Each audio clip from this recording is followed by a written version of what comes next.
হেই, আসসালামু আলাইকুম। তো এখন মোটামুটি একটু বড় লোক এটা দেখাতে আসছি। আসসালামু আলাইকুম।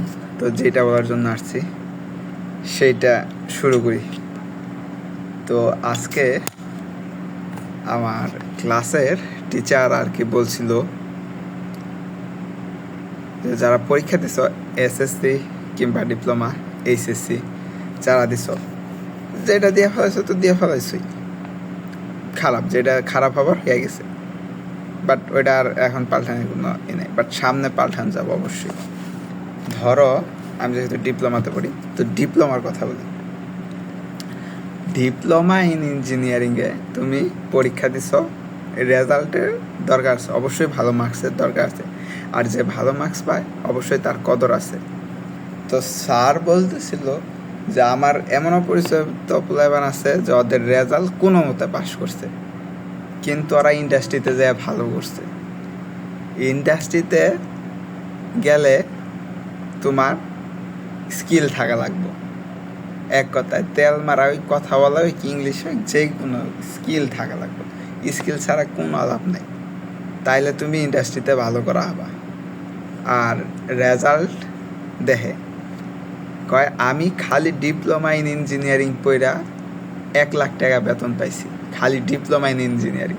দেখবা যে তোমার অনেক বড় ভাই আছে যে বিএসসির পিছনে দৌড়াইতে দৌড়াইতে জুতার তলা ক্ষয় করে হালাই দিব। টাইম ওয়েস্ট আর সময় লস, টাইম ওয়েস্ট একই গেল, আর পরিশ্রম, এই দুইটাই যে দুইটা একসাথে করতেছে। কিন্তু দেখা যায় যে ইন্ডাস্ট্রিতে তার বেতন 30-40 হয় না 3 বছরে, অথচ 2 বছরে ইন্ডাস্ট্রিতে অনেকে বেতন পার করে হালাইতে 50+ খাটে তারা। তো এই জন্য বলতেছি যে যারা পরীক্ষায় খারাপ করছো, প্যারা নিও না,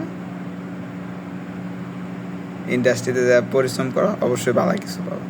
বাট এখন ভুলেই গেছি যে কী যেন বলতে আসলাম। তো এটা বলার মূলত কারণ হচ্ছে যে আমি যেটাই মনে করি যে আগে বইলা দেওয়ার চেষ্টা করি, না হয় হচ্ছে কি পরে কি ভুলা যায় সব, মানে মাথাটা এত ভুলা না। তো আমার দিয়েই বলি কিংবা আমার আশেপাশে বলি, যেমন ধরো গিয়া আমার পরিচিত আছে যারা ভালো পয়েন্ট পাইছে, আবার অনেকে আছে পরিচিত যারা পয়েন্ট তুলনামূলক কমাই পাইছে সিজিপিএ।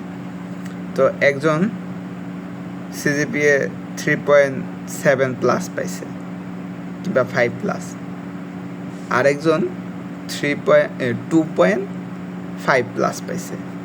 তো এখন যে 7 পাইছে, 3.7+ পাইছে, অবশ্যই ভালো ছাত্র এবং কি ইন্ডাস্ট্রিতে মোটামুটি ভালো করবো।